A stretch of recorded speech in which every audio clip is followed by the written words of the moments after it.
Je te souhaite la bienvenue dans la tête d'un pasteur. Nous sommes dans cette 3e semaine 2021 en mode Zoom. Il y a 2 semaines de cela, j'ai tenté d'éveiller en toi un sens de passion, de zèle, de ferveur pour tout ce que nous entreprenons jour après jour au quotidien. La semaine passée, nous avons vu l'importance et la nécessité de cultiver en soi un climat intérieur positif, productif. Aujourd'hui, je t'invite à ne pas rentrer dans cette nouvelle année en négligeant et en sous-estimant le facteur temps. Et je t'entends d'ici. Ben oui, c'est évident. Combien de fois n'avons-nous pas entendu autour de nous, nous-mêmes l'avons dit, j'ai pas le temps. Comment est-ce que je vais faire? Je vais pas y arriver. Je suis trop occupé. Je te propose aujourd'hui de passer du mode occupation au mode organisation.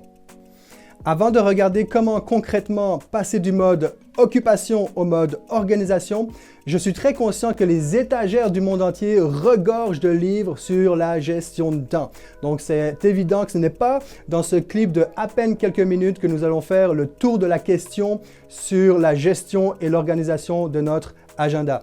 Mais permets-moi quand même de te proposer quelques pistes qui, je crois, pourront t'aider à bien démarrer cette année. J'ai pas le temps. Désolé, j'ai pas le temps.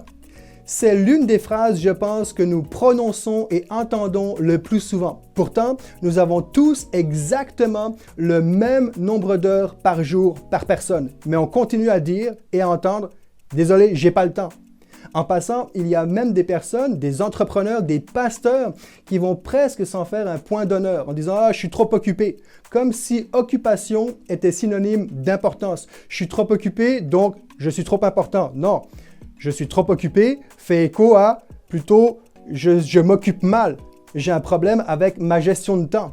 Alors, comment faire pour passer du mode occupation en mode organisation? Nous connaissons tous le principe de mettre nos priorités à la bonne place, de prioriser les bonnes activités au bon endroit, au bon moment. Mais avant d'établir ce qui est priorisable, tu as besoin de définir ce qui a de la valeur pour toi. Quelles sont les choses dans la vie auxquelles tu accordes une grande importance? Par exemple, pour ma part, elle se situe sur 4 axes. C'est important pour moi d'être physiquement en forme, d'être en santé. Ensuite, d'avoir et de développer des bonnes relations. La famille fait partie de cet axe-là. De cultiver ma dimension spirituelle. Et enfin, de m'assurer que je suis dans ma mission de vie et faire tout ce qui est nécessaire pour progresser dans cette mission de vie.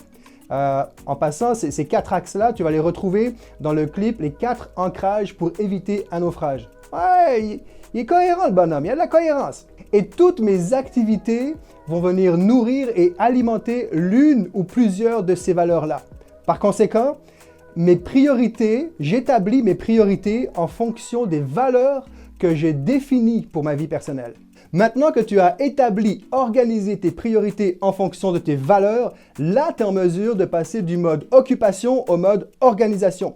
Et pour passer d'un mode à l'autre, il te faut retourner dans notre fameux mini-cercle, ce que j'appelle la zone du oui. La zone du oui est la zone dans laquelle tu es appelé à remettre en question ton oui. Comprends bien ceci. Lorsque tu dis oui à quelque chose, une activité, une personne, tu es en train de dire non à autre chose. Remettre en question ton oui, c'est te demander à quoi est-ce que tu dis non. Par exemple, si à 22 heures, je dis oui à 3 heures de Netflix, je suis en train de dire non à de précieuses heures de repos qui va directement affecter mon axe de valeur de santé. Si je dis oui à des heures supplémentaires de travail qui ne sont pas nécessaires, pas obligatoires, je suis en train de dire non à 30 minutes, 1 heure d'entraînement. Si je dis oui à un rendez-vous sans aucune importance, je suis potentiellement en train de dire non à la possibilité d'être en présence de quelqu'un auprès de qui je pourrais être utile ou qui pourrait apporter quelque chose de plus dans ma vie. Si je dis oui à un bon repas, eh bien, je suis en train de dire non à la possibilité d'enregistrer, de préparer ce clip. Si je dis oui à écouter la radio des nouvelles en voiture, eh bien, je suis en train de dire non à la possibilité d'investir du temps dans le silence, dans la méditation ou en écoutant de la musique et à travers ce moyen-là, simplement être en connexion avec mon Dieu. Bref, ce principe-là, tu peux l'établir à plein de niveaux. En fait, constamment, chaque fois que tu dis oui à quelque chose, à quelqu'un, à une activité, dans cette zone du mini-cercle, pose-toi la question, À quoi est-ce que tu es en train de dire non?